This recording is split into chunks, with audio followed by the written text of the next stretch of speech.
Good morning, students. I hope everyone is able to hear me.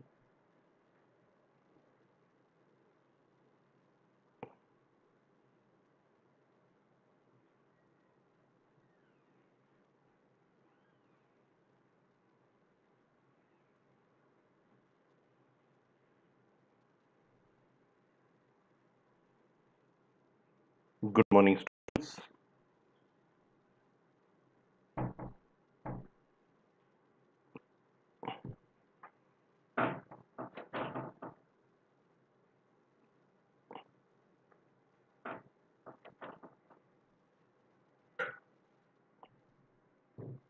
Good morning, students. Are you there? Good morning, students. Are you there? Yes, I think I can hear my voice now. Welcome, everybody. Good morning to the students. Yes, I think I can hear my voice now. Welcome, everybody. Good morning. Let me mute my voice now because it's too loud for me anyway. So, on that note, I'm going to begin with today's class.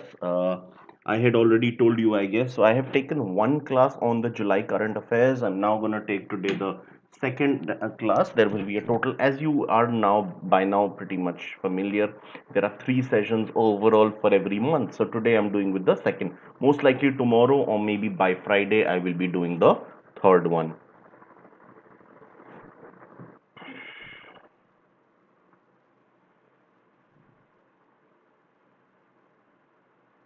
Right. So on that note, welcome everybody to Unacademy. This is we are India's largest e-learning platform. We are present across the different learning areas such as management, bank PO, SSC, UPSC, UG CNET, JEE, NEET, school tuitions. You name it, we are there. So we are across the educational areas, including entrance exams as well as formal education in the sense of school studies. This is a brief profile of myself, and I think by now most of you would be pretty familiar with me. I've been taking classes for the last 3 months almost non-stop. So I'm an MBA in a slightly unconventional area of forest management with specialization in conservation and livelihoods. With this I did from the Indian Institute of Forest Management in Bhopal, the capital of Madhya Pradesh. My institute is part of the MOEFCC, Ministry of Environment, Forest and Climate Change. Back then it was only MOEF. Initially it was just MOF. Maritime. By my time it was MOEF. Now the word CC has been added because of course you all know climate change is such an important topic today, burning issue. So I've got a decade's work experience, more than a decade in fact, in the areas as you can see of teaching, training, strategy consulting, executive recruitment, and in content writing. My experience has predominantly been in India, but I've also worked in the Middle East and been published in the US, and of course last 5.5 years I've been especially involved with the coaching industry, and during this period rank holders to several exams such as CAT, CLAT, DOJET, etc. have been my students. So what all you will receive as part of the Unacademy platform, let's take a look. First of all, you receive daily live classes. So this is our channel. I had given you a target, yes, and you guys have cracked it. I told you it should be 900 plus in a couple of days' time. You have managed that. It should now cross 1,000. So please go ahead by this Sunday. My target I'm giving you have Sunday have 1,000 subscribers. So this is our channel, Crack Management Exams. इसको click कीजिए, you will receive all the older sessions as well.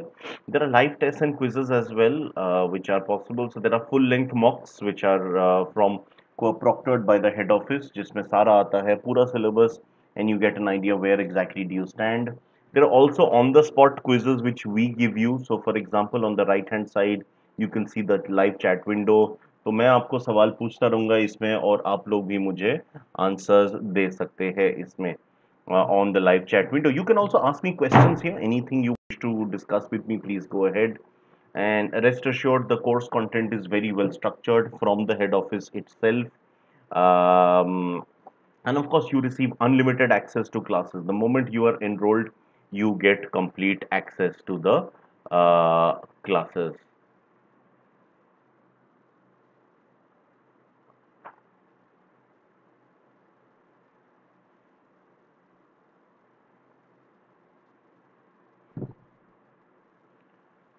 Right, this is the list of some of our top educators. You may take a look at their names, also their watch, their followers, and also their, shall we say, their qualifications.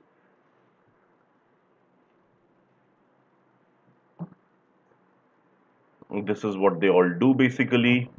You can see the number of watch minutes and followers they all have. Going further ahead, you can also, there are a couple more educators mentioned here, and this is to show you how you may receive notifications for the different classes that you are supposed to attend or you would like to attend.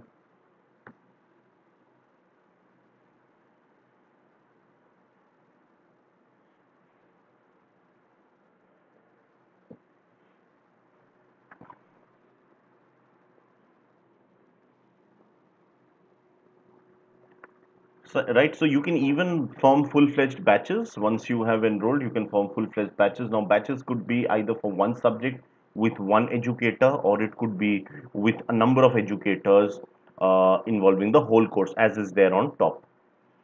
There's also schedule that works ideally for you. मैंने आपको बताया कैसे आप class miss करेंगे, उसके बाद भी आप archives देख सकते हैं anywhere. You just have to download the sessions, or you can access the archives. And of course, there is no language barrier, because we've always believed that language should be a communicator, not a hindrance. So that is why we are present in 16 different languages.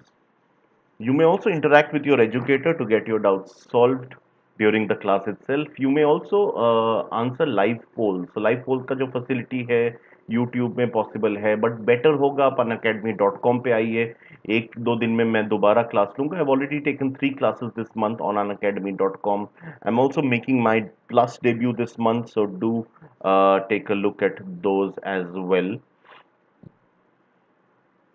There are live tests and quizzes constantly. So I've already told you you have to get a full syllabus, and also जो भी आपको score प्राप्त होगा, you will receive an analysis based on that, where exactly you stand in the country versus the rest of the competition. At any time at Unacademy, there are thousands of students taking these tests. So whatever scores you get, percentiles you get, that is as real to the, as close to the real world as is possible. There are also detailed PDFs and learning material. Today's class, for instance, there is quite a detailed PPT. तो उसको आप download कर सकते हैं unacademy.com. It's even easier, including the class notes, so that will help you immensely for your studies. This is my code at the bottom. Please make use of this AD09 whenever you wish to enroll. Otherwise, I want you all to go through this once. एक बार आप इसको देख लीजिए. I'm giving you a minute. Read each and every. Both these sides are the same, so you'll get an idea of the permutations.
Right. I trust you have gone through all of this. So on that note, we can begin with today's class. If you guys are ready, just give me a thumbs up.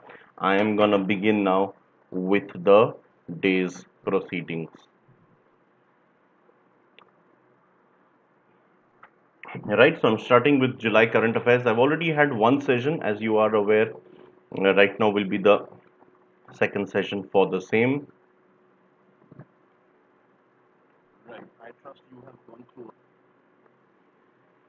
Right. So let's take a look. The format remains the same. Whenever there's a standalone topic, it's given separately, and whenever it's miscellaneous, then the headline is July Current Affairs.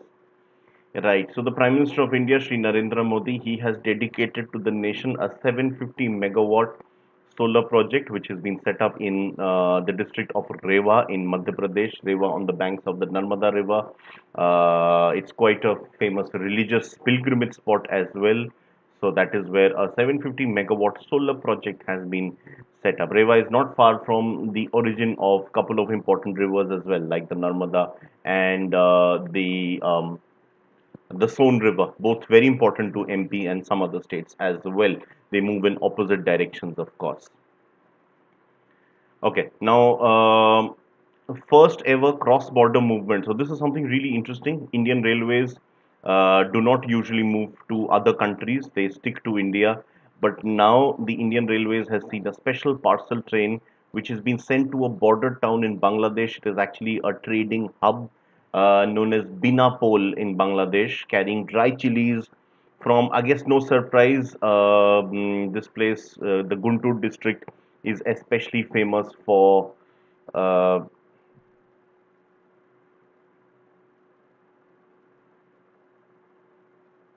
Let me get a laser pointer, or wait a second. Let me get a highlighter. Right. So, can you see this Guntur district? Guntur is actually very famous for chilies. You know, it's considered the world capital of chilies, and Andhra Pradesh is in fact the top producing Indian state for chilies. So special parcel train was sent to this thing with dry chilies in it.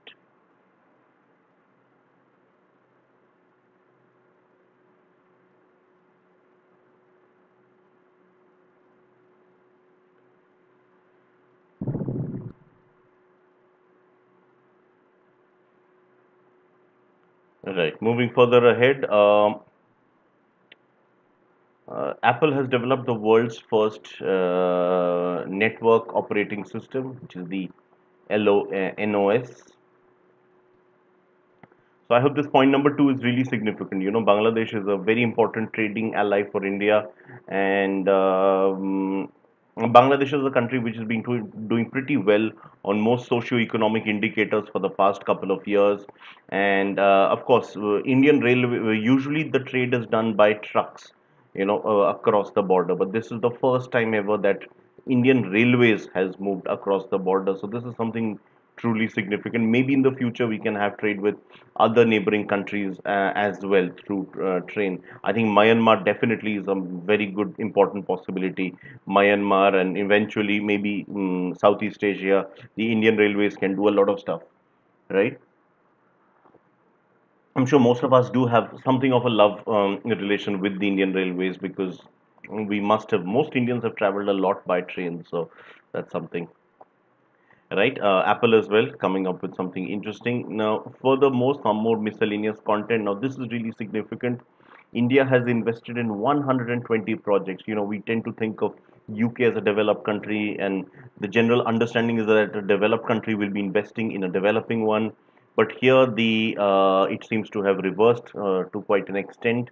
India is the second largest source of FDI to the United Kingdom. There's a very important British Asian community or British Indian community as well in the UK, numbering I guess about a million, maybe more. And if I include Pakistanis, Bangladeshis, there would be around 2 million South Asians, just a ballpark figure. So India invested in 120 projects and created, look at the number of jobs, 5,429 jobs in the UK in 2019. So these are new jobs created in 2019. We are not talking of overall jobs across the projects or across the various Indian investments or companies. In fact, some of the richest men in the UK are Indian, are at least of Indian origin, even if they aren't citizens. Lakshmi Mittal being one of them, who runs Mittal Steel. There's also the Hinduja brothers, who of course have a lot of important groups there. So, which country is the largest source of FDI to the UK? Any idea? Any clues? Uh, it's often called the special relation, you know, the relation between these two countries. Can you now tell me? I think I've given you a very good hint. The special relation was attributed by Winston Churchill as well. The USA is the largest source of FDI for the United Kingdom. I can see somebody else has joined the session. Whoever that is, please write down something, say a hello so that I know who that is. Very important session today. For India, which is the largest source of FDI, it's Singapore. For the last 2 years, Singapore has been on top. Some of you might be surprised. Singapore is a very small country, but I'll tell you something even more surprising. Mauritius, tinier country and not a very rich country in the Indian Ocean. Mauritius used to be the top source of FDI to India. Why is Mauritius the top? Why was Mauritius? Now there is a hint in the word which I'm giving you. Any idea what is a tax haven? Can somebody please tell me the meaning of this word? I'll give you half a minute or maybe 1 minute. Think on this and give me the points. What exactly do you think is a tax haven?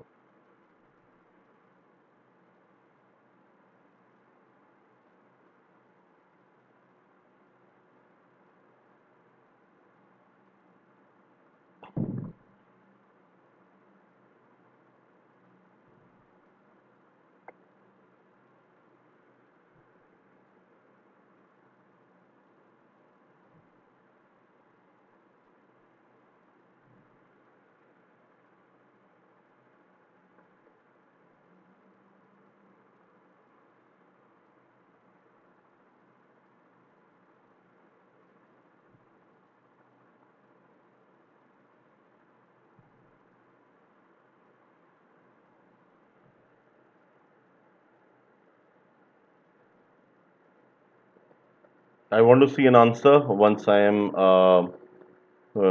check YouTube again.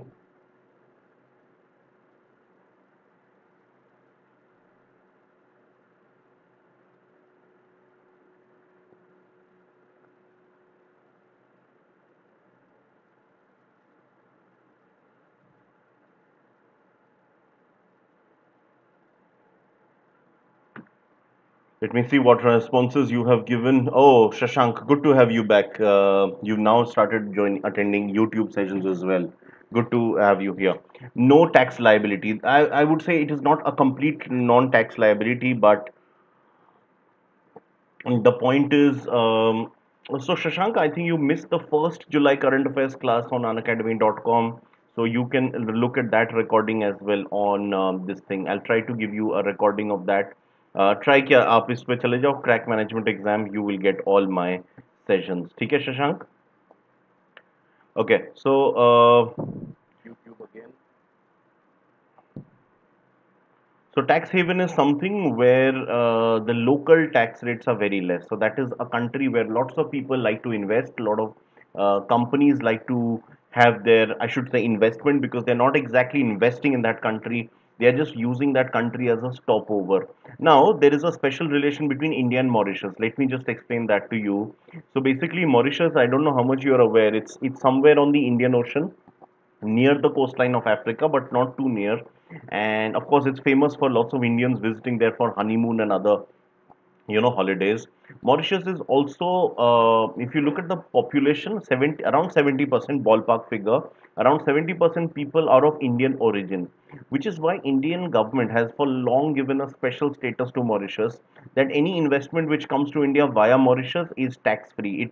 There are taxes, but it's treated as a domestic investment, which is, and this is an advantage, this loophole lots of countries are taking in. So while investing in India, a company would invest via Mauritius. Mauritius has two things. One is a low local tax rate, just like the Cayman Islands, the Virgin Islands, etc. And secondly, from there the investment to India is much easier. ठीक है, तो उस हिसाब से companies are saving a lot of money. India is losing a lot of tax revenue, and that is why there was something which was started a couple of years back. I think just before he became the president, Pranab Mukherjee was the finance minister, and he introduced something called the MAT, which is the minimum alternative tax, which is basically a minimum figure of tax that all multinationals need to pay in India over and above all the exemptions and subsidies they receive. So these tax havens, they are actually a source of billions of dollars of revenue loss for not just for India but for several countries in the world. And typically, where are these tax havens? You will notice they are in the middle of nowhere, the middle of the ocean, countries where other businesses aren't too active. such as Bahamas or the Cayman Islands, the Virgin Islands, the Jersey Islands, Jersey, yeah, also this Mauritius, these kind of countries which are in the middle of nowhere. There is an alternate group of economists who think they are actually creating a great thing, that although they countries end up losing taxes, but they also end up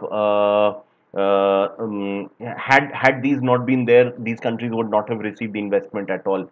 Shashank, do let me know your views on this. Since you've studied risk management, I think this is something you would know, and you've worked with companies in Singapore and in Southeast Asia.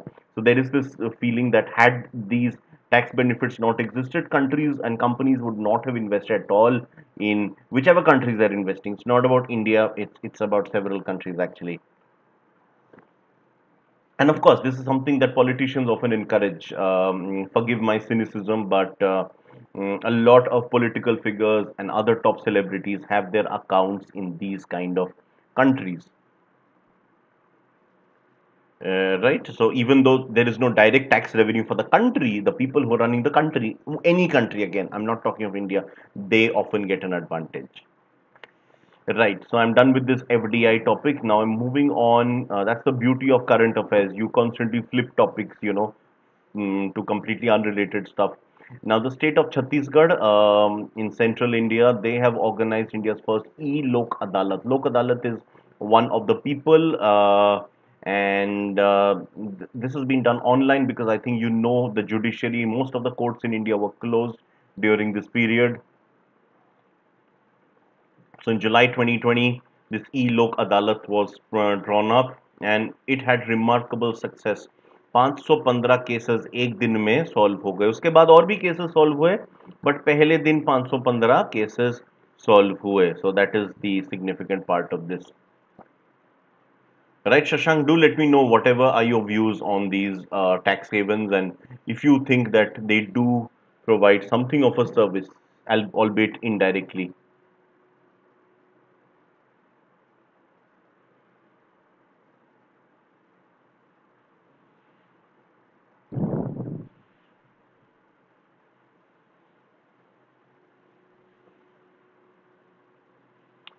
Right.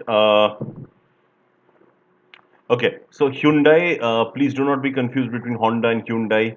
Honda is a Japanese car maker, while Hyundai is Korean.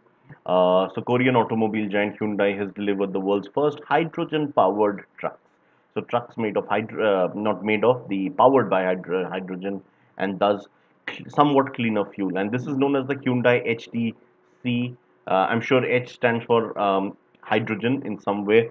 HTC6. It's called Neptune, this brand known as Neptune. Shashank, are you still there? Do let me know. Okay, the world's largest COVID care center was inaugurated recently in New Delhi. Now, I'm talking of Poland, a country just before this they had zero elections. The idea was to formally hold an election, but there was zero turnout because of all the lockdowns imposed. So Andre Duda has won 5 more years as president in power on a socially conservative religious platform in a closely fought election in Poland. So going with the trends which are popular worldwide now, nationalism and conservatives generally doing well across the countries in the world. So Andre Duda has also won an election in Poland. Poland is a devoutly Catholic country. In Eastern Europe, the majority of countries are not Catholics. They are either they are mostly followers of Russian Orthodox Church, such as Russia itself, also Belarus. Um, Finland, which is in northeast Europe, is a Protestant majority country, but Poland and its neighboring Baltic states, the Estonia, Latvia, and Lithuania, they are all Catholic majority countries. In fact, we'll talk about those Baltic states in some time today. Now, I'm going to talk about something which was really at the center of attention in the month of July. As you are aware, this is July current affairs. So, July was a time when the COVID crisis had already hit a couple of months. So, March, April, May, June, this was, you could say, the peak. These were some of the months where things were going really bad. And I'm not saying things have improved, definitely not. But at least there was some glimmer of hope, some ray of hope in the month of July. So a couple of vaccine candidates have by now emerged. They are still in that emerging period. I'm just giving you the latest data on this. So Russia has become the first nation to complete the clinical trials of COVID-19 vaccine on humans. Um, and the results have proved the medication's effectiveness. Although the Russian vaccine has not been, shall we say, celebrated by most of the scientific community for the very fact that most of these peer-reviewed journals, these academic journals, they do not really mention much on this anywhere. So this is something which has perplexed the scientific community. This one is known as Sputnik 5, which is named after the first Soviet space satellites, the system of satellites when the USSR was locked in a space fight versus the US, part of the Cold War. It's been developed by the Gamaleya Institute, which is, as you may understand, in Moscow. And within India, there is the Dr. Reddy's laboratories, known as the DRL, which has been identified as the eventual distributors for the Sputnik 5. Once tests are approved in India, because India needs to approve it, the country needs to approve it first. Russia alone approving may not be enough.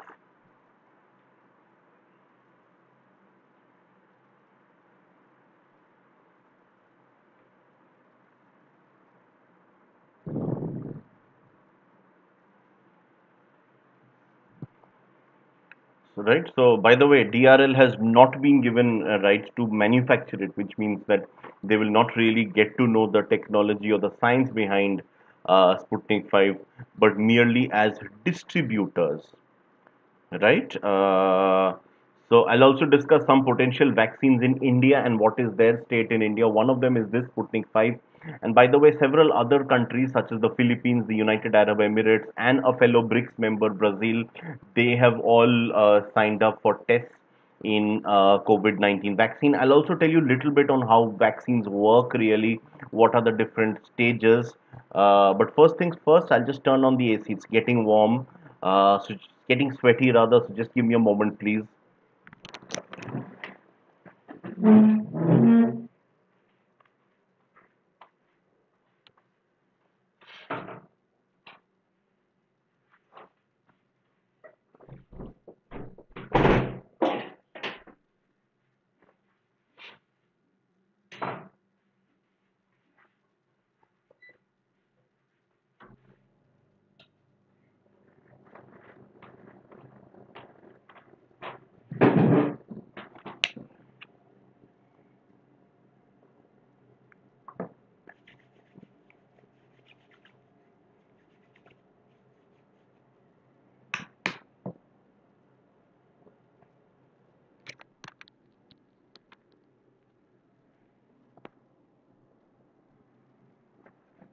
Right. I hope you guys are able to hear me. Okay. So, how exactly does a vaccine work? Basically, if you look at the testing, the first phase is on the people who are obviously infected. The second is on volunteers who have been infected at some stage and who are actually given the real medicine. The third is the most critical one, the stage 3 trials or phase 3 trials. इसमें क्या है? This needs a lot of people, and among these lots of people, you basically divide them into two segments without telling them. Half the people are given the vaccine shot, whatever is the potential vaccine. The other half is given placebo shot. So, what is placebo? Basically, whenever you feel ill, you even visit the doctor. There is something called a placebo effect. The very fact that you visited doctor cures half your disease. That is something which we all know. Even if you're worried about your exam, the fact that you've enrolled with an academy, you are taking my sessions, is half your problem solved. You get a lot of confidence when you see when you enroll for classes, and when there is a reasonably good teacher on the other side, you do feel confident and half your worries go. So that is why, so that this vaccine does not act as a placebo, because placebos don't have long term effect. As I said, it does give you a massive short term boost, but eventually it's down to your hard work and the quality of teaching and content, of course. So similarly, these people, these 1,000 people or whatever who are being given this shot, half of them are given merely tablets which have maybe sugar and water or something. They don't know, they have not been given the real medicine, right? They think they've been given the real medicine, or at least they can guess they have been given the real medicine. So this is to check against placebo effect. This is also to check about the different impacts that these two sets of people have had, and this needs to be studied over a period of time. One can't give out a result immediately, and that is why vaccines take a lot of time usually. Right? Okay, let's look at some of the potential vaccines in India. I'm using the word potential because nothing has been finalized yet. We might have a vaccine very soon. It might take many more years. Let's not be over, let's just be confident and positive, but not overconfident and sanguine. Right? Okay, a key candidate is Covishield, which was initially developed by the Oxford University in the United Kingdom. This has pretty much been the front runner from day one. It's a along with Oxford, there is this British pharma giant AstraZeneca. It used to be Anglo-Swedish, half British, half Swedish, but now the Swedish stake has been bought. It's now completely a British company. So AstraZeneca is the main producer. So Oxford, of course, can't do mass production. They have brought out the initial this thing, and then it is a pharmaceutical company which is going to produce the mass quantity. In India, there is the third wing of this group, and that is led by somebody called Adar Poonawalla. He runs an institute known as the Serum Institute of India, based in Pune, and they are producing and testing on. They've already started testing, and thousands of volunteers have already been signed up, and I think already been given the shot. There is one more in India which has reached, I think, the second or third stage. Yeah, I think it has reached the third stage. That is known as Covaxin, and this is by an Indian company called Bharat Biotech. So globally, there are about a dozen which have reached the stage 3 level. These two are among them. There's a third in India. So India actually has three of them. That is by Zydus Cadila, another important pharma company in India, and this potential vaccine, this medicine is known as Zycov D. Even if none of them are 100% successful, at least what has been proven so far is they will end up in reducing the intensity of this thing, because one of the possible mistakes that the global community did was calling it the novel coronavirus. While it is a new disease, it is not completely new, because it is again an advanced version, or you can say another version of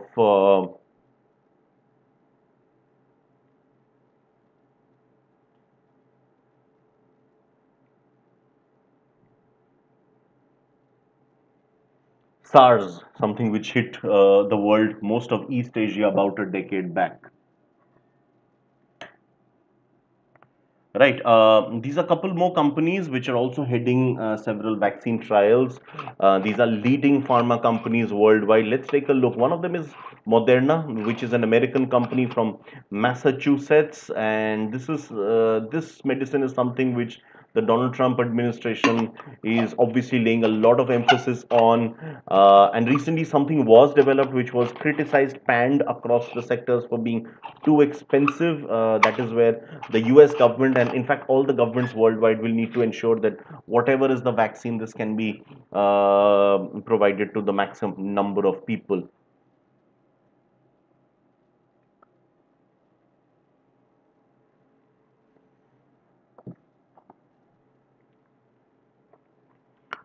Okay. Then there is the Swiss company called Pfizer. There's also Wockhardt, which is probably from some Central European country. I'm not sure, but they are actually developing this thing from their facility in Wales, which is in the United Kingdom. Uh, I should have added that. But finally, there's also this French company which has, along with the Oxford one, this has been the front runner for a long time. Why? So the company is Gilead, which is already the leading producer of Remdesivir. Now, what is Remdesivir? Remdesivir is was a drug which was developed during the Ebola of, crisis.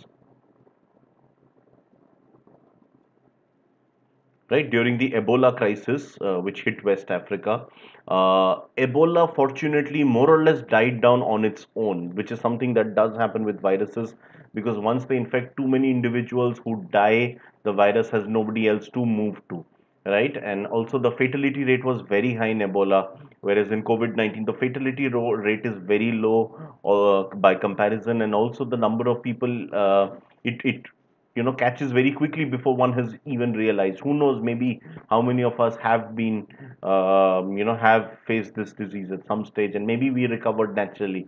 Ebola was not like that. Ebola was a mass killer. So because the disease died out on its own, so remdesivir's use was not much, did not really take up, but we need to ensure that mm, it has been identified as one of the key weapons in the fight against COVID-19 as well, right? Not 100% solution, but so far one of the best. It's a cure, not a vaccine. So there's a slight difference between the terms. Vaccine is when you put in certain kinds of antibodies or antigens in a human body. In fact, you infect the person to some extent, so that the person does not catch this disease. One gets protected against it for the rest of one's life. Cure is when you are already ill and you have been given this thing so that you can recover from it. So remdesivir is more of a cure rather than a vaccine, right? Then there's something called ASIM, which we need to discuss about. So I'm done with the COVID-19 and the vaccine trials. Now moving on to a fresh new topic. You guys need to freshen your mind. I understand in current affairs sometimes it's topics moves flip so quick.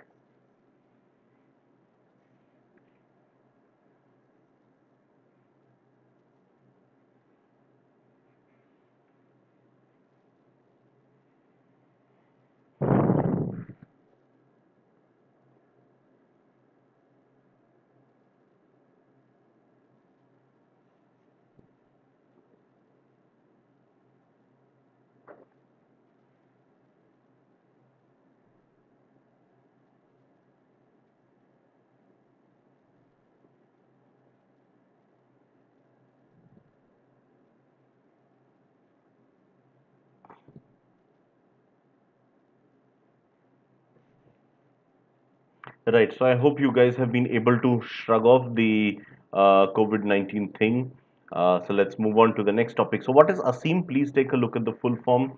Uh, I'm still enjoying July current affairs. April was so boring. April was all about deaths and coronavirus. I think July there's a lot of positive things that are coming up. So I think that way I'm liking it. Okay, so what is ASEEM? It's Atmanirbhar Skilled Employee Employer Mapping. So basically, lots of people lost their jobs during the pandemic and the ensuing lockdown. So this is a way of matching your skills with the employer so that you may be recruited by the right person. And this is not necessarily something like Naukri.com or TimesJobs.com. This is rather for workers, for vocational workers, people, blue collar workers. So that is something which is a bit different, and that is why it was actually launched not by the Ministry of HRD or something, but by the Ministry of Skill Development and Entrepreneurship, the Union Ministry of Skill Development and the Entrepreneurship, which launched this to help skilled people to find sustainable livelihood opportunities. So this is this online portal jahan se you can actually be mapped to potential recruiters.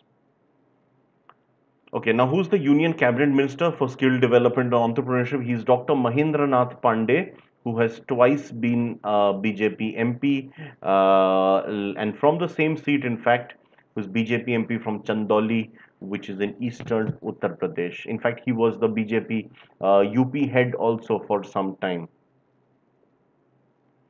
You're right. He's a PhD in Hindi literature as well. Right, some more miscellaneous content. After several slides, we are having this July current affairs wala headline. So the first point is related to a country in the Middle East, a country with which India has very close economic ties. Um, the United Arab Emirates, the UAE, has built a nuclear power program.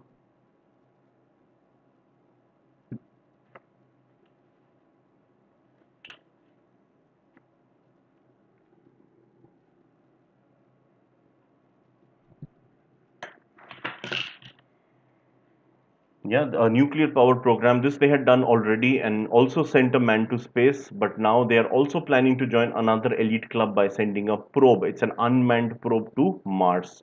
It's named as Al Amal, which means hope in Arabic.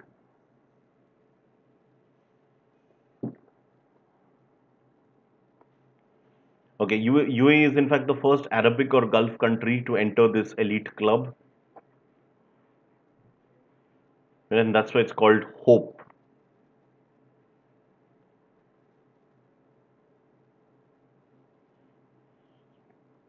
Right. A neighboring country, though not exactly the same region, Iran has dropped India from the Chabahar rail project, which is citing funding delay. So, what exactly is Chabahar? Let me show it to you on a map. That will be easier for you guys. Let me turn on the Google Maps. So basically, I think you guys would be aware that Afghanistan. Now I'm moving to Afghanistan. ध्यान से सुनिए. Afghanistan, you might be aware, is a landlocked country. Landlocked का मतलब है it has no access to the ocean, surrounded on all sides by land. Uh, and of course, Afghanistan has been really backward nation for several decades due to the Soviet invasion, followed by the Taliban's rule, then the US invasion, the restoration of democracy. So last 15 years have seen something of a democracy working in that country. Now with US troops planning to leave Afghanistan, there is this imminent threat of a Taliban resurgence once again. Now, one of the ways in which a country can be distracted in a positive manner away from terrorism and all these things which we don't like, is business. As long as a country progresses, it has good business, they will probably stay away from such extremist elements. And that is why, in Afghanistan, India has been one of the strong allies of Afghanistan. It is in our selfish interests and also, of course, out of a genuine interest to help our neighboring country because a stable Afghanistan is good for us. We don't want Taliban to once again be in power, affect Kashmir via Pakistan. We don't want all that now. So Chabahar is basically in Iran. It is a port. Forget the rail for a while. एक minute कहाँ गया? Yes, the laser pointer. नहीं नहीं sorry, I wanted the highlighter. Right, so it's a rail project as of now. अभी के लिए आप rail भूल जाइए. It is also a port. ठीक है. So how so port which caters to Iran, to India and to Afghanistan. So India is one of the primary funders. India is paying a lot of the money. Iran is the host because Iran has good access to the ocean, and Afghanistan is one of the beneficiaries. So it is a joint one among these three countries, joint collaboration. So anything that reaches anybody wants to send something to Afghanistan, they can actually send it to the Chabahar port. Chabahar said the transfer to Afghanistan, international taxes between Iran and Afghanistan will not be charged because Chabahar is will be deemed as something that is for Afghanistan's domestic usage. There may be some freight costs and some transportation costs, but it will not be as steep as is usually the case when it comes to international transfers. So Iran will basically act as the entrepot center. We have this word which is often used. Let me write that down for you guys.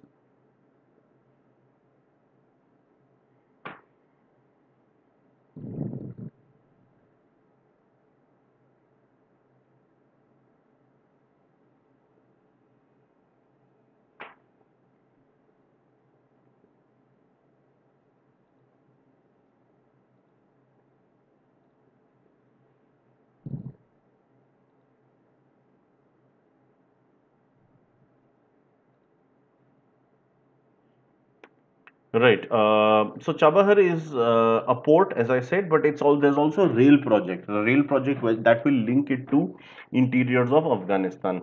Now there has been a funding delay, so for the rail project only, Iran has now temporarily dropped India. That is not a good gesture. India has not been happy with it. But let's just see how it works out in the future. So I will just write down this term, anthropot entrepot trade or entrepot center. So India acts as an entrepot center for Nepal because Nepal does not have access to the ocean. That is typically how it works. So okay, let me just show it to you. This place called Chabahar.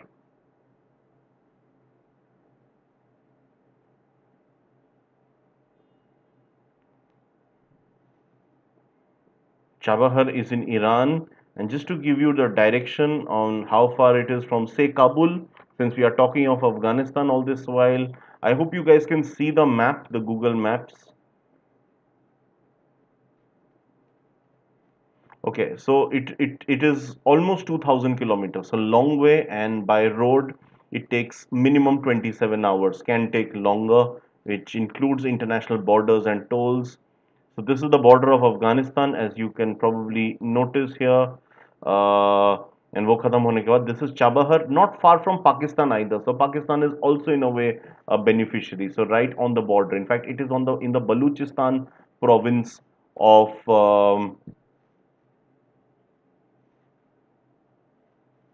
Iran, because there's also Baluchistan area in Iran.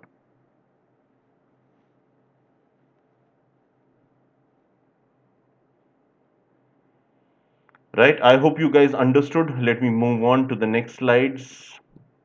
Some more of the miscellaneous stuff. So K. Sivan, who's the head of ISRO, his full name is Kailasha Vadivu. Not sure if I pronounced it right. He has been named as the recipient of the 2020 Von Karman Award at the International Academy of Astronautics. So Von Karman, the word Von, whenever you have this initial VON, please remember it is always German, while VAN is Dutch. मैं आपके लिए लिख देता हूँ if you guys want.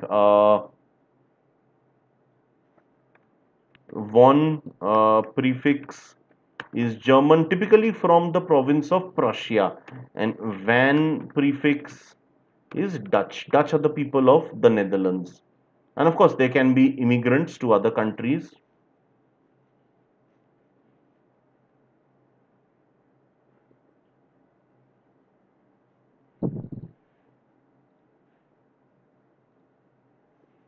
Right. So, who exactly was this person? Theodor von Karman was a Hungary neighbor of Germany, and there used to be a large German origin population in Hungary. And of course, America is a land of immigrants, is USA. So, he migrated to USA because there was sort of an anti-German movement as well. So, Theodor von Karman was a Hungarian American mathematician, physicist, and aerospace engineer, जिनके नाम पे ये award चालू हुआ है. I told you, I in fact started the class talking to you about one of the international trade agreements between India and Bangladesh. Something similar is also happening in that region. This is between India and Bhutan, not far from Bangladesh, also via West Bengal, just like the one in Bangladesh. So, India and Bhutan have opened a new trade route between Jaigaon in West Bengal and Pasakha in Bhutan. Right, Pasakha is not that much in the interiors, it's pretty near the Indian border. Right, moving further ahead now, technology giant Google will invest about $10 billion, which comes up to around 75,000 crore rupees in India over the next 5 to 7 years, because they have a focus on digitizing the economy and building India first products and services. Because there has been a criticism that all of Google services, such as Google Maps or the GPS or various other things, they mainly cater to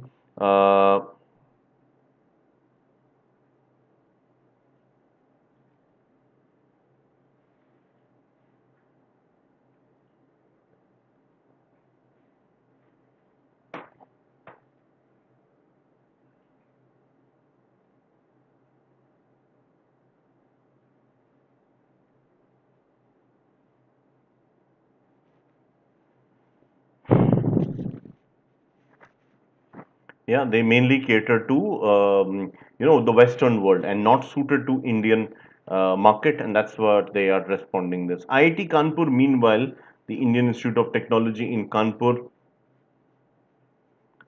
they have developed ultraviolet sanitizing device called Shuddh to make one's room COVID free. So even if the whole area can't be made, at least one closed room can be. So please take a look at the full form of Shuddh.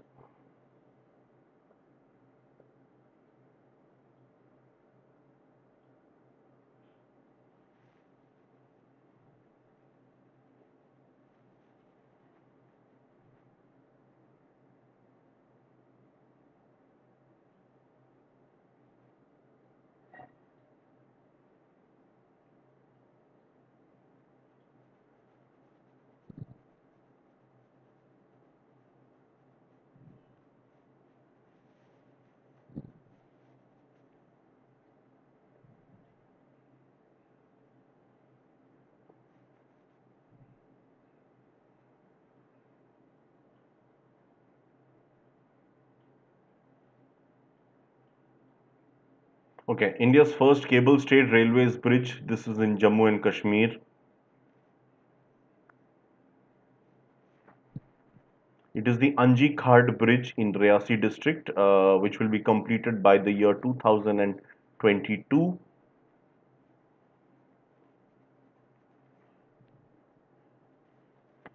So, what exactly is a cable stayed bridge? Let me just explain to you. Again, I'll be using Google Images because that will make things easier.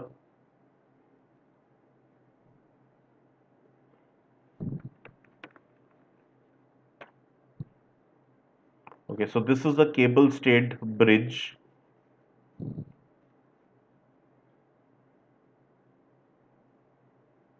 ठीक है, which means the two sides they are connected by cable.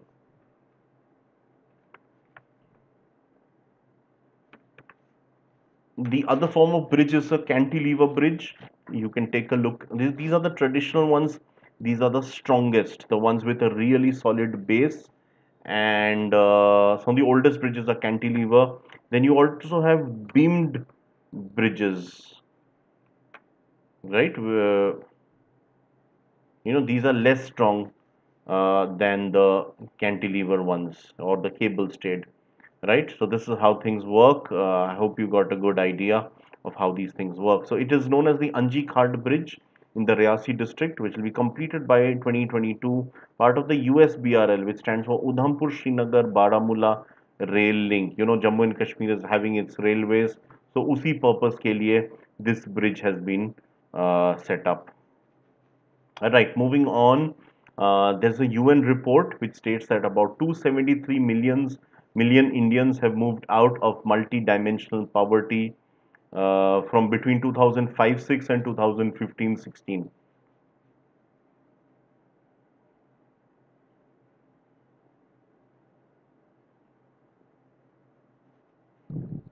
Right, this is a phenomenal achievement. Kudos to the country, the government, and the people who have worked tirelessly. And in fact, the most of the credit, the main credit, वो श्रेय जो जाता है, that is to Narega. Narega, I think you've all heard of National Rural Employment Guarantee Act, now also the guarantee scheme, also now known as Manrega, Mahatma Gandhi National Rural, also Maganrega, MGNRGA, because named after Mahatma Gandhi. So same thing, all of these are. Right. I just wish to discuss with you guys the polity of Tunisia. We've had a class for almost an hour. I hope you guys are not unduly tired. We can take a break in that case. Now, the Prime Minister of Tunisia, he has stepped down. His name is Ilyas Fakfak. Stepped down, plunging the country into a political crisis as it tries to weather the economic fallout of the coronavirus pandemic. So, who's the new Prime Minister? It's Hichem Michechi. And the president of Tunisia is Kais Saied.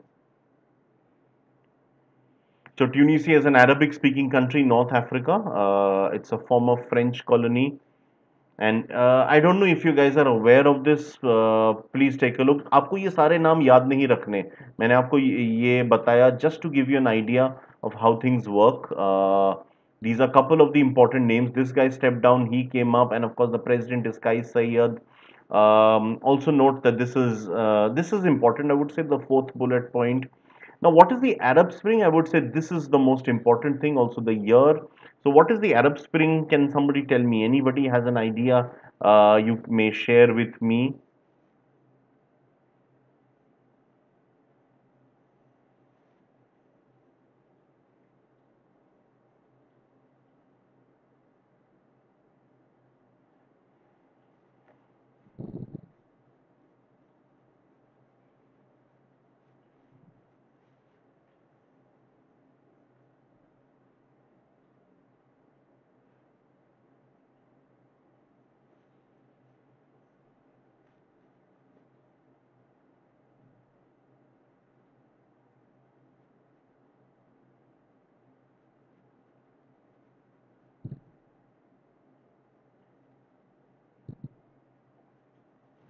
Any idea what is the Arab Spring, guys? Please tell me.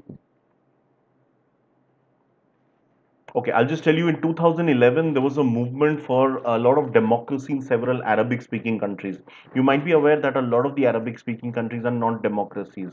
So, if I look at the six oil producing or GCC members, And if I add further Jordan, Libya back then, it is now something of a democracy. Even Tunisia and Egypt back then, Syria, none of them are proper democracies. In fact, some of them are official monarchies. Um, so uske against there were lots of protests. Different countries spiraled into different things. So Tunisia had the most positive impact. Tunisia is today a fairly stable democracy, although they've had a few leadership changes, but at least they do have something of a proper democracy.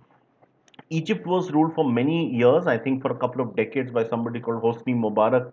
They replaced him, they had an election, and then they realized the next person who came to power was equally bad.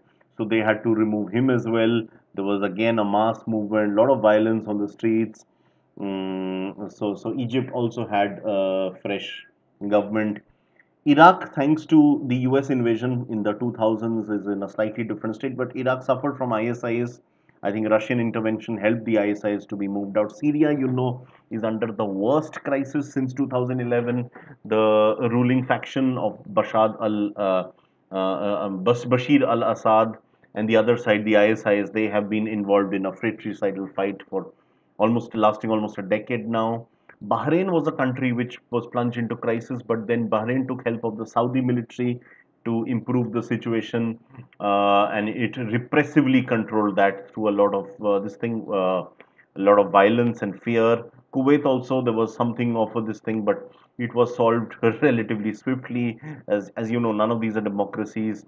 In Libya, thanks to the air raids by US and some of the European countries, did manage to get rid of Gaddafi, and after that they had their own team.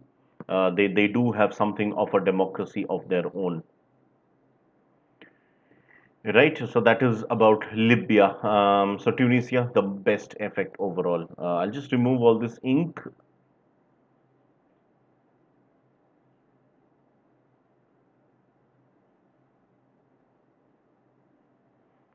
Right. Now I want to talk to you about some of the Indian population trends, and I'm assuming that most of you who have read this headline are probably assuming that I'm going to say something really, really bad. I mean, the general assumption is that India's population is a time bomb. We are increasing, increasing, increasing. And if I ask most of you what will be our population, say 80 years from now, you'll probably say that India's population will reach 3 or 4 billion.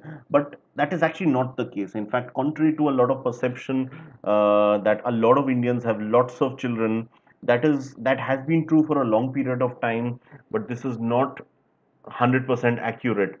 And in fact, this is not just true for India, but for our entire region. Even neighboring Bangladesh has improved a lot in this. Pakistan is a trouble area. Their fertility rates are still very high. What is TFR? TFR is total fertility rate, which actually refers to the average number of kids per couple, right? So in India, you'll be surprised to hear India's TFR stands at 2.2, which is not that alarming at all. It means for every 10 adults or 5 couples, you will have 11 children. 10 ki jagah 11. So that's an increase of barely 10% of the population, which is not a great thing. 10% population increase means 200 million becomes 220 million in a period of time. But what it does mean is that it is not as alarming as the general assumption is. ठीक है. In fact, Bangladesh is even less. Bangladesh is at 2.1, which means for every 10 couples, they have 21 children. So that's even more this thing. Please understand, a lot of people die as well. So there is also something called a replacement rate. So just because 200 million ka 220 million ho raha doesn't mean population becomes 220 million, because of course a lot of the older people will die as well. A lot of those in the middle ages will also die. So this is not something. 2.2 does not mean utne extra population mein add hoga. So replacement rate will need to be brought under something. So let's take a look at this. So this is as per a detailed report by the UNDP. So at the current rate of growth, India's population will peak by 2047. So by 2047, we will be in a massive population, shall we say, we will be a lot of people. We'll have 1.6 billion people. We'll be the world's most populated country. That'll be much earlier, maybe by 2030, or maybe even before that. The TFR will be total fertility rate. That is, I've already told you. There's also a top medical journal, Lancet, which has also reaffirmed the same, citing this data. In fact, they go on to further add that after 2047, this is something which is going to shock a lot of you. India's population will actually start declining, and our fertility rate will drop to 1.75 by 2100. And in fact, the population will drop to less than the present population, much less than the present population in eight decades time. Most of us will not be alive at that time, but the thing is, population will start reducing to 1.09 billion at the end of this century. Now, looking into some of the global trends, and I'm actually looking at countries which are India's neighbors as well, to get a good idea of how things are in this region. China's population will peak earlier. Peak early is a good thing. It means that after peaking, it will stop increasing further. It will rather start declining. And China's population will actually be less than a billion by 2100. Not always a good thing, because China has an aging population, lots of older people, so they will also need to be protected through pensions and medical allowances. Pakistan's TFR is very high. It's 3.4 already, which is why their population will peak by 2060, maybe even longer. This is something which is not 100% assured, but their population will cross 300 million. It's now 200 plus, and it will cross 300 million. Bangladesh, on the other hand, doing much better, already on the verge of evening, will be less than 100. They're at around 150 million right now. It will reduce to less than 100 million by 2100. Nigeria, on the other hand, will keep peaking till 2100, till the end of this century, and they will be the second most populated country behind India. They will have more people than China, less than about a billion people. China's population will reach 890 million, as per they're presently at 1.4 billion. So around 900 million actually, as per the present, as per what will be. And why is this taking place? Most of the commentators believe this is because of socio-cultural reasons. The fact that competition and increased economy means that people are more focused towards getting the right jobs, getting good education for their children, rather than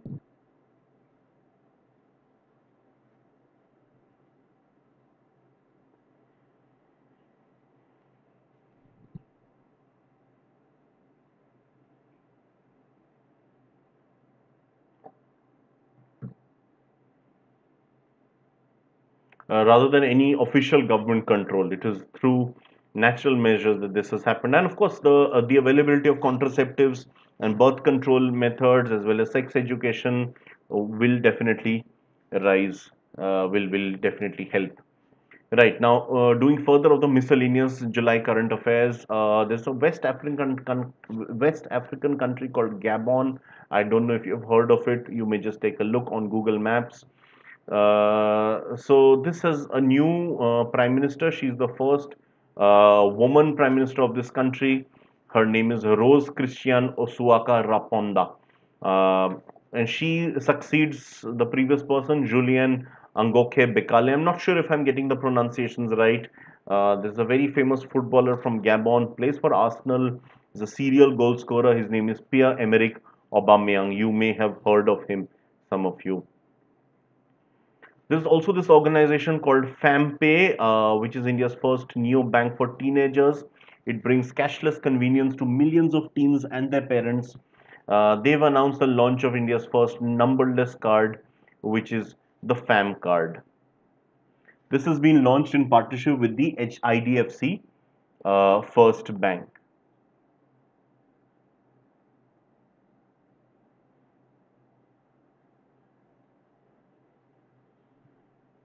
Okay, there's also, I told you sometime back, so this is basically a bank for teenagers. This is something which is really interesting. And of course, IDFC recently launched its first retail bank. For long, it was dealing with the industry, but now it's a retail bank, which is why they will be the partners in this. Now, I told you earlier today that I'll be discussing about Poland's neighbors, the Baltic states, and here it is. Before I do this, in fact, some of you might remember I had taken a class once on how to thrive in the digital economy, how to thrive in the gig economy. And उसपे मैंने बताया था that there's a group of people nowadays, group of professionals known as digital nomads. They are not fixed, they're not rooted at any one spot. but they keep moving from place to place.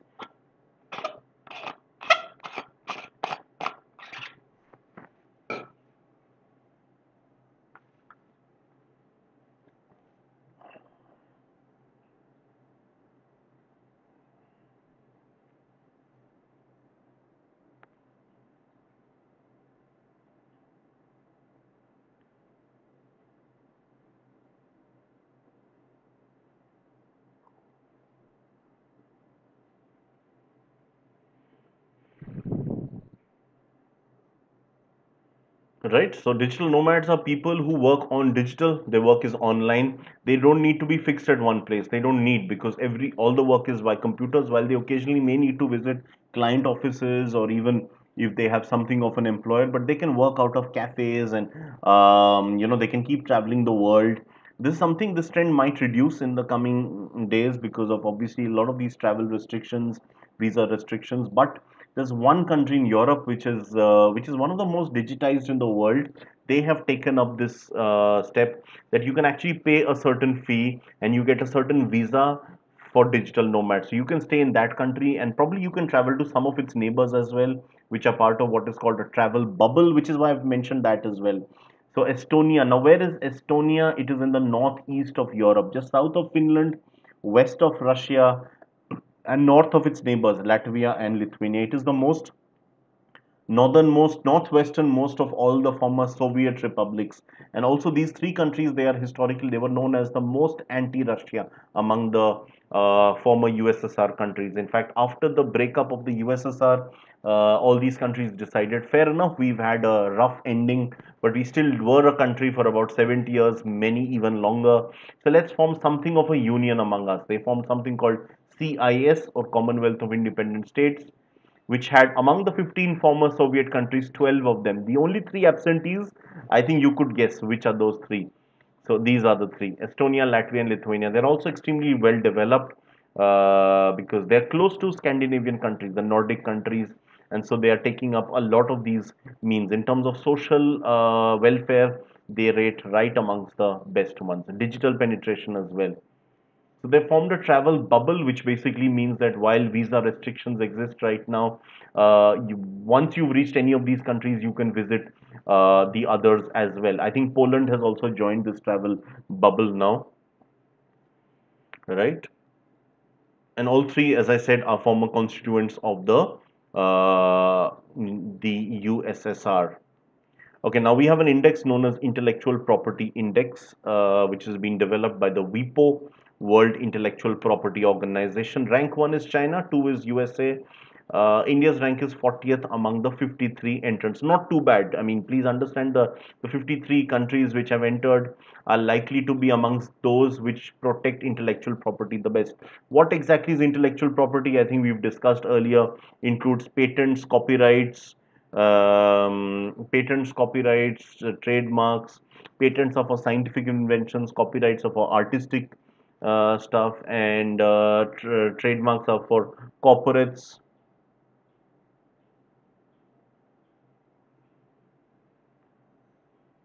Right, corporate logos and taglines, for instance. So these are things that the mind has created, as opposed to, say, a physical product like a glass, which is owned by one person. Now, what exactly is the WIPO? It is actually the UN body that takes care of all the intellectual property worldwide. So let's take a look. It's the full form.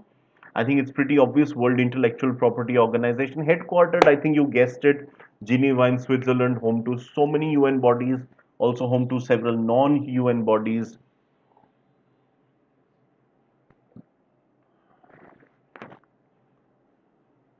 It was founded in 1967. The US was one of the prime movers, because US obviously produces a lot of patents each year. So they wanted an international organizations to ensure that their patents are protected in the other countries as well, once their countries work in other countries. Now, who's the director general of this organization, or the one on top? He's from Singapore, and his name is Darren Tang. He's of Chinese origin, as the majority of people in Singapore are. They are from the Canton region, Guangzhou, which is the Chinese name or the modern name. Right, I'll just switch off the AC for a while. Getting cold. I just don't have the AC of the, the remote of the AC. That's the problem. To keep getting up every time.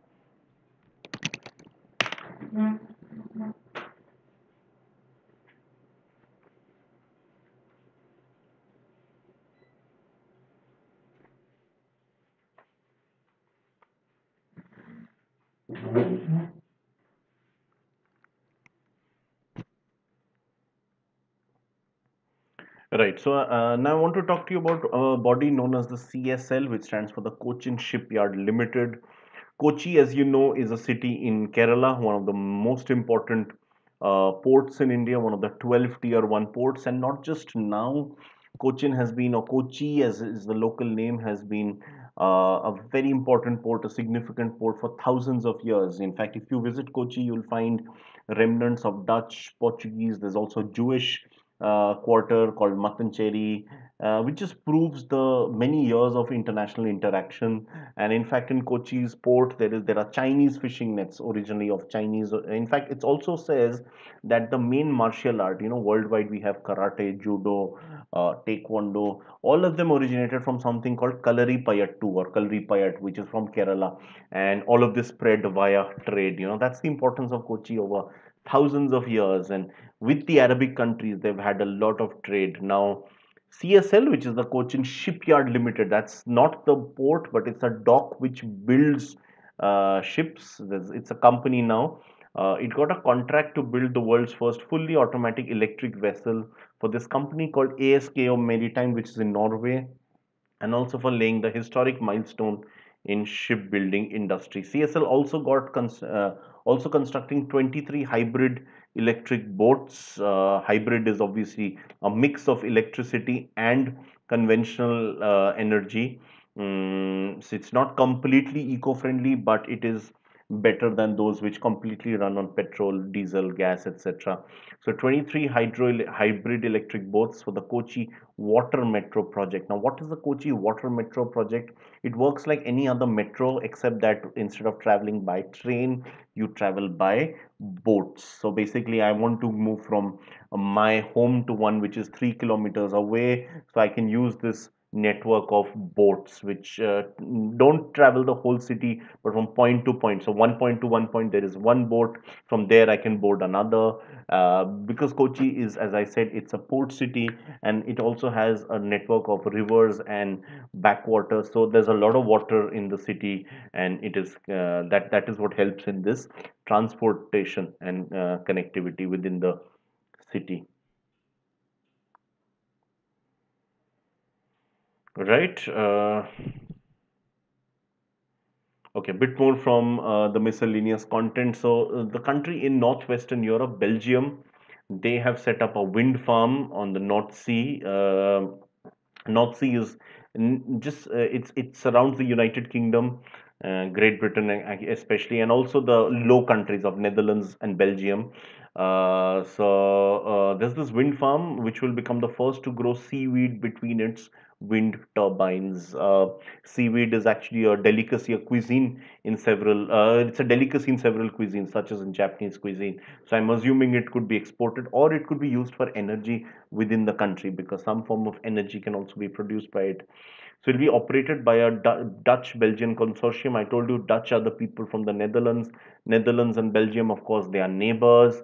Both are called low countries. So this consortium is called the Veer and Wind.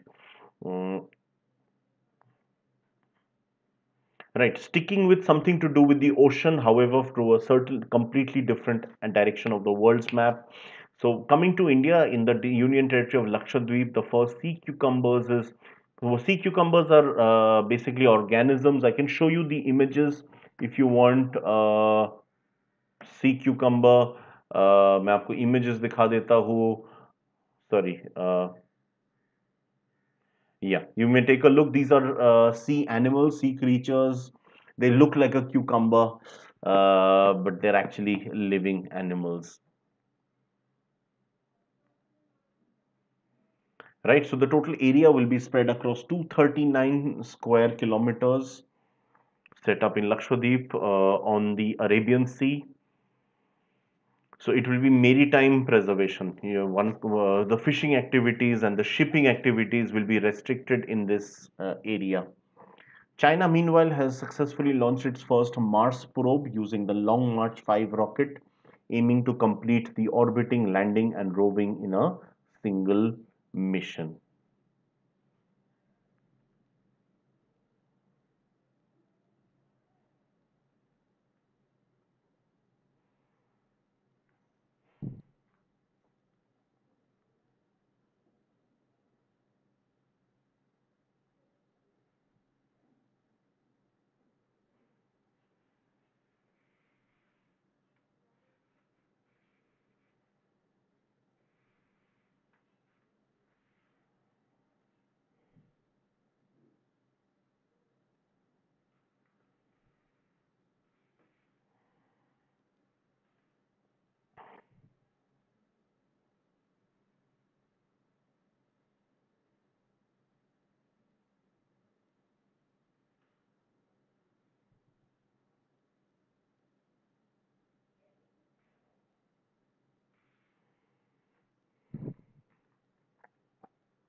Right. Now, there is some certification which I want to discuss with you known as the IGBC, which stands for the Indian Green Building Council. And the first city to get the crucial IGBC certification is for the Raya Smart City, that is in Rajkot in Gujarat.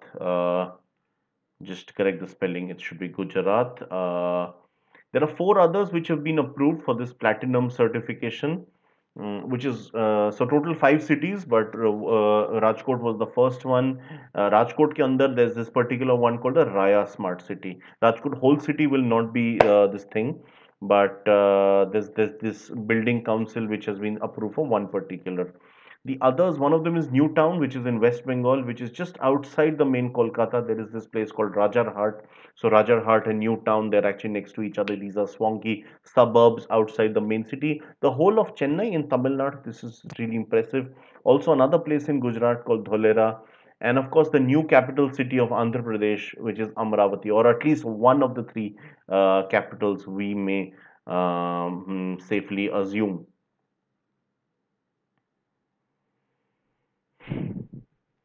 Right. There is this award which has been named after, as you may understand, named after Nelson Mandela, who's this is his full name, Nelson Rolilala Mandela. So the prize is the Nelson Rolilala Mandela Prize. So two people have been awarded the. Let me just make the correction immediately so that ये जो गुजरात था.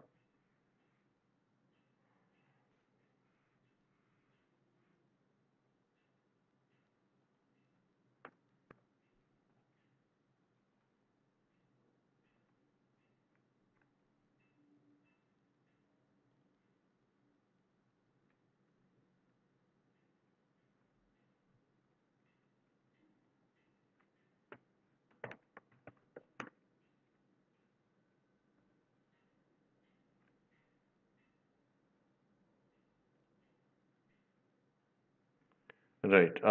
So two people have been awarded this prize. One is a philanthropist. Her name is Miss Mariana Vardino Yanis. She's from Greece. And the other is from this country called Guinea. Guinea is a West African country. And again, there's a famous footballer, the Liverpool midfielder Naby Keita, formerly of RB Leipzig. He's from Guinea. So her name is, both of them are women, the winners. Her name is Morisana Kuyate. She's a human rights activist and worker. So Mariana Vardianis is actually a very rich woman. The other one, the one from Guinea, she's a grassroots level worker. The former, she's a philanthropist. Philanthropy is something which is only applicable to the super rich people. A person, I mean, most of us, when we are giving money for charity, so charity and philanthropy are somewhat different. Charity is in small quantities and anybody can do that. Also, charity में एक बार आपने पैसा दे दिया, because the amount is less, and there are thousands, maybe millions like you who are donating that much. वो सारा मिलके you do not have any control after that. मैंने पैसा दे दिया, my job is over. Philanthropy, because you're paying probably millions at one go, at least hundreds of thousands, you basically have control over where that money is being used. So in fact आपका नाम use होता है, and you may actually direct it towards a particular function, and you can run it yourself. So a lot of these foundations, such as the um, uh, Sarla by Ambani, I think that's the name. I'm forgetting there's something, but there's also the Shiv Nadar Foundation, the Bill and Melinda Gates Foundation, Azim Premji Foundation. All of these are basically related to such, this is philanthropy, as I said, not charity, not CSR. CSR is compulsory part, which a corporate has to comply with, legal thing. Okay, some more of the miscellaneous matter. So, Shri R.K. Singh, who's India's Minister for Power, New and Renewable Energy, uh,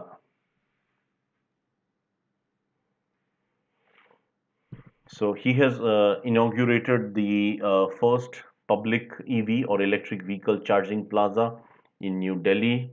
And this is at the Chelmsford Club. My mistake, it's not a clun, but a club. I'll just make the correction. Thank you guys for bearing with my typos.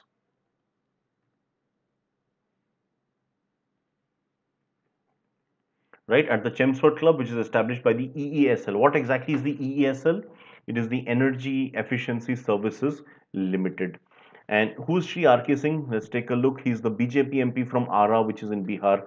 Ara is a constituency which has historically seen a lot of anti-incumbency. So this is a rare occasion when somebody has won two consecutive Lok Sabha elections. In fact, his closest candidate was not from the Mahagathbandhan of the Lok Sabha elections, but from the CPI-ML. I think it was Sri Raju Yadav. I can't recall. I think it was him. I'm not 100% sure, but yes, that was the thing. CPI-ML back then was not a part of the Mahagathbandhan in Bihar. Now it is in this upcoming state elections. Right. So I also want to talk to you about something called a food park. I don't know if you're aware of this term. What exactly is a food park? Let me just tell you in brief.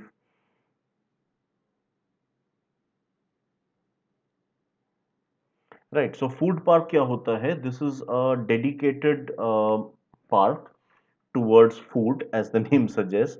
वहाँ पे all it's a centralized mandi for a state, not for a district.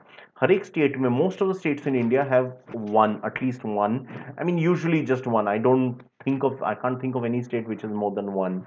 And I think about 20 odd states in India have. तो उसमें क्या होता है कि all the buyers and distributors can actually assemble at one place to exhibit their stuff. It is a centralized thing. And I think Andhra Pradesh is one state which has a marine food park. It's the only one which has a water based, because fishing is a very important thing there. Fishing and shrimp cultivation in Andhra is very big. The pink revolution, which is for prawn cultivation, that is big business in Andhra. Right, so Mizoram has become the first state from the northeast, and one of the first states. Its first mega food park was inaugurated by the then food processing minister, Srimati Harsimrat Kaur Badal. I think you know she's no longer the minister because she has quit the post, and the party SAD has resigned from the ruling NDA coalition. The food processing ministry is now handled by Shri Narendra Singh Tomar, who was already the agriculture minister, which is a very much related portfolio. Somewhat related, right? It is known as the Zoram Mega Food Park, this place. Uh, and Srimati Harsimrat Kaur Badal, she is the SAD MP, Shiromani Akali Dal, which was an ally of the BJP during the last Lok Sabha elections. She has been MP from Batinda in Punjab. She has resigned from her post after the recent farm acts were passed by both houses of the parliament. I think this is the last slide for the day. Don't want to take it too long, because you guys could also have doubts and questions. When I do the special class on Unacademy, it will probably last a bit longer because there are more students. There's greater interaction. YouTube, the interaction is unfortunately a little less. because there are more people, more doubts, questions, greater interactivity, quizzing. That's why I'm telling all of you guys, please attend class on unacademy.com as well. So it's not that every session of YouTube I repeat there, but the monthly current affairs I do both ways. The newspaper sessions I only do on YouTube, and now of course I've started the new series, which is the book review, which I plan to do a few more over the next couple of weeks until the festive season at least. You know, the festive season is coming. I think many of us might take a break, then students as well. Right. So the Gulbenkian Prize for Humanity, this has been awarded to the Swedish teenager, climate change activist. Her name is Greta Thunberg. I think most of you may have heard of it, especially because I think most of my students here would be younger people, and I'm sure many of you have probably heard of her name.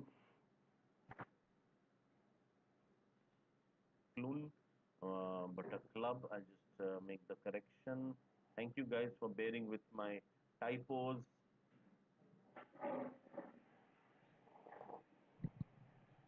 Right, so her name is the Chelmsford Club, which is established by the EESL. What exactly? Right, so this is her name, Greta Thunberg. She's been awarded the first ever Gulbenkian Prize for Humanity. Gulbenkian Prize is very old, it's been since 1976, but the one for humanity has been given for the first time this year. In fact, she was also nominated for the Nobel Peace Prize along with Donald Trump, her long term adversary, one could say. But they both lost out to the World Food Program of the United Nations. I think she was also nominated last year for the Nobel Peace Prize. She's the founder of Fridays for Future, where on Fridays, teenagers they protest against climate change instead of visiting schools because they feel that while education is important, preserving the future is even more so. The present generation, Uncle G's like us, are destroying the planet, so they would want to be in a better place, and I think we need to respect this generation as well. So this has been awarded by the Calouste Gulbenkian Foundation, which is from Portugal. I'm not sure if I'm pronouncing it right. It has been in existence since 1976 for different categories, but this year, first time for humanity. Who exactly was Calouste Gulbenkian? उनके नाम पे ये foundation setup हुआ है Portugal में, but he wasn't a citizen of Portugal. He is a citizen of he was a British American entrepreneur. I think a joint citizen, dual citizen from the two countries.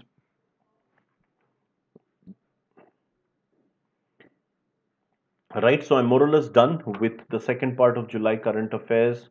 Really hope you guys enjoyed it. I'm keeping the session open for a couple of minutes. You guys may ask me if you have any doubts. And of course, this is the code AD09. By now, you guys are pretty familiar. Please like, share, and subscribe to the session. Do comment as well. Spread the word among your friends. IFT isn't too far away.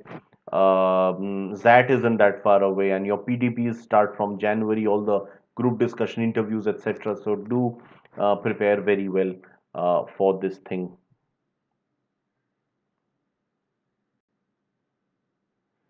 Right, so I'm keeping it open for a while. You guys type in your questions if you have any, and then I will get back to you guys. Just give me a moment, please.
So fair enough. I think we may wrap up the session now.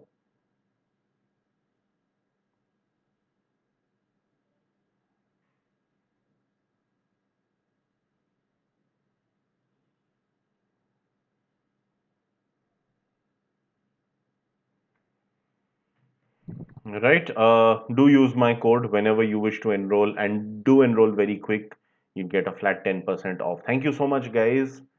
See you all pretty soon.